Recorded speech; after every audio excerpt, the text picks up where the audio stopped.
PMCH में बड़ी लापरवाही हुई।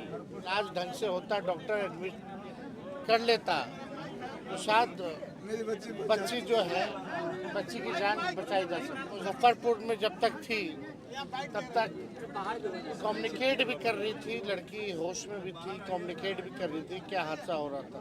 ये वही जिला है मुजफ्फरपुर जहाँ बालिका गृह जैसा कांड हुआ। सरकार जो है अचेत अवस्था में है।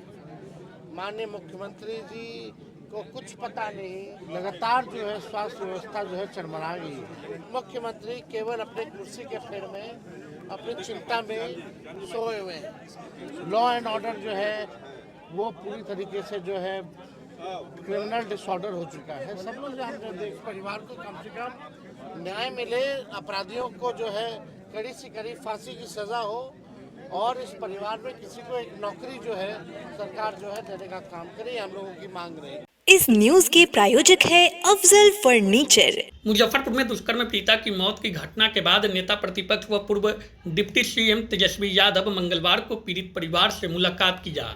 करीब आधे घंटे तक तेजस्वी यादव परिजनों से घटना की पूरी जानकारी ली। पार्टी के तरफ से उन्होंने आर्थिक सहायता राशि परिजन को दिया। उन्होंने सरकार से आरोपी को कड़ी सजा देने और परिवार के एक व्यक्ति को नौकरी देने की मांग की। इस दौरान उन्होंने बिहार के स्वास्थ्य व्यवस्था को कुव्यवस्था बताया और कहा कि अस्पताल में बेड न मिलने से मासूम बच्ची की मौत हो गई। तेजस्वी यादव को पीड़ित परिवार ने बताया कि पटना के पीएमसीएच में उनके साथ क्या हुआ था और कैसे स्वास्थ्य विभाग की लापरवाही के कारण बच्ची की मौत हो गई। परिजनों के द्वारा बताया गया कि मुजफ्फरपुर से जब पीड़ित बच्ची को रेफर किया गया तब उसकी रिकवरी हो रही थी। तेजस्वी यादव ने कहा कि एक मरीज की कहानी यह नहीं है, बल्कि प्रतिदिन पीएमसीएच में यही होता है। उन्होंने स्वास्थ्य मंत्री मंगल पांडे को लेकर कहा कि उन्होंने बिहार के स्वास्थ्य विभाग को भ्रष्टाचार की अग्नि में झोंक दिया है। तेजस्वी यादव ने मुख्यमंत्री को अचेत अवस्था में बताया और कहा कि उन्हें कोई खबर मिलती ही नहीं है। बिहार में लॉ एंड ऑर्डर का क्रिमिनल डिसऑर्डर हो चुका है। पूरा सिस्टम नकारा हो चुका है। एसकेएमसीएच में बहुत अच्छा इलाज चला। पीएमसीएच में जाने के बाद मेरा बच्ची यहाँ से क्यों रेफर किया वो डॉक्टर बोला से हमका जो इलाज करना था ना, ट्यूब लगा दिया गया जिससे बच्ची सुरक्षित रहे। बोले वो उसका एडमिशन नहीं हुआ, इस वजह से वहाँ नहीं, यहाँ बहुत अच्छी थी, बोलने के लिए जीने के लिए ट्यूब लगा दिया गया था। और यहाँ भी डॉक्टर बोला से यहाँ पीएमसीएच जाएगा ना तो इससे और बेहतर इलाज इसको होगा, इसका ऑपरेशन होगा, बच्ची अच्छी होगी, बोल पाएगी, हर चीज़ सुधार अच्छा होगा। तो वहाँ एडमिशन ही नहीं लेने थे। वहाँ जाने के बाद एडमिशन नहीं लिया, भर्ती नहीं लिया बच्ची को। यहाँ भी सर एक दिन रोका गया ये लोग। कितना घंटा रहा? 4-5 घंटा हमको बच्चे को रिलीज में रहे। अंतिम मेरी पत्नी गुस्सा गई, आप कहते थे ये लोग है वो लोग है, लोग कहाँ हैं? आपका पूरा नाम क्या हुआ? वीरेंद्र पासवान। माता जी का उर्मिला देवी, बड़े भाई। हाँ, बड़े पापा बड़े मम्मी। लगा था वाहन चलेगा, उसको फांसी का जो कब तक सजा मिल जाएगा ले ले दे दो, रखिए।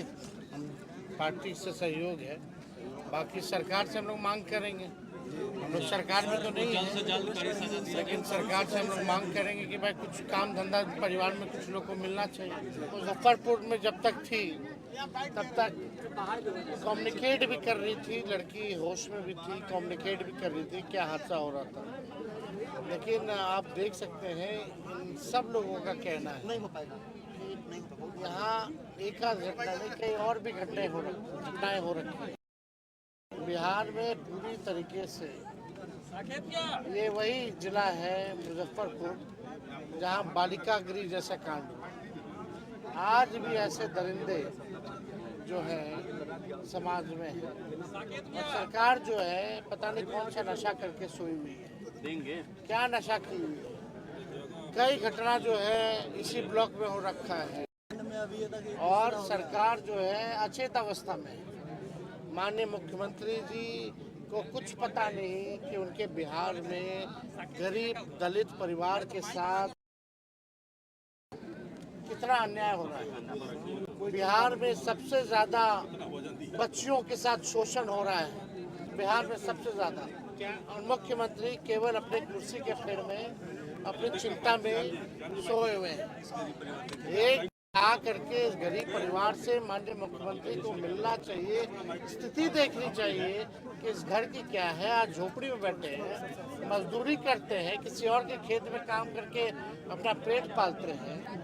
हम लोग सब लोग चाहेंगे कि इस परिवार को कम से कम न्याय मिले, अपराधियों को जो है कड़ी से कड़ी फांसी की सजा हो और इस परिवार में किसी को एक नौकरी जो है सरकार जो है देने का काम करे, हम लोगों की मांग रही। देखिए, हम एक बात स्पष्ट करें, सरकार को चिंता बिहार और बिहार के लोगों की नहीं। अगर चिंता होती तो ऐसी अव्यवस्था टीएमसीएच में नहीं। घटना हो जाने के बाद कमेटी बना दीजिएगा। कितना कमेटी बना? आप बार बार यही घटना हो रही है। लगातार जो है स्वास्थ्य व्यवस्था जो है चरमरा गई है। लॉ एंड ऑर्डर जो है वो पूरी तरीके से जो है क्रिमिनल डिसऑर्डर हो चुका है। सब लोग जानते देख, ये लोग कोई भी दावा करें, कम से कम मंगल पांडे को आकर के हम पीढ़ी से सुनना चाहिए, जानना चाहिए कि क्या हुआ है, और सुन करके एक्शन लेना चाहिए उस हिसाब से। मुजफ्फरपुर जिला में तो इतना क्राइम बढ़ गया, वो वही जिला है बालिका गृह वाला। तो लोगों को समझना पड़ेगा कि अब मुख्यमंत्री नीतीश कुमार जी अचेत अवस्था में है। ये नीति आयोग के बैठक में भी नहीं जाते हैं, केवल पॉलिटिकल कार्यक्रम में जाते हैं। इनको बिहार और बिहारियों से कोई लेना देना नहीं है और ना ही कोई समीक्षा बैठक होती है। इतना अपराध बढ़ गया है, चुप रहे, भी कोई भी समीक्षा बैठक नहीं हो रही। ट्रांसफर पोस्टिंग का धंधा चलेगा तो यही रहेगा। रिटायर्ड लोगों को दे दिया जाएगा ट्रांसफर पोस्टिंग का, डीजीपी के हाथ में कुछ रहेगा ही नहीं, तो करेगा क्या? तो ये पूरी तरीके से सिस्टम एकदम नकारा हो चुकी है। सीएम एकदम थका हारा हो चुके हैं। बिहार इन लोगों से चल नहीं रहा है। शादी का फर्नीचर सेट 34,500 से स्टार्ट। AFZ फर्नीचर के ऑफिशियल YouTube चैनल पर विजिट करिए विशेष जानकारी के लिए और परचेज करिए बिहार के सबसे बड़े शोरूम से।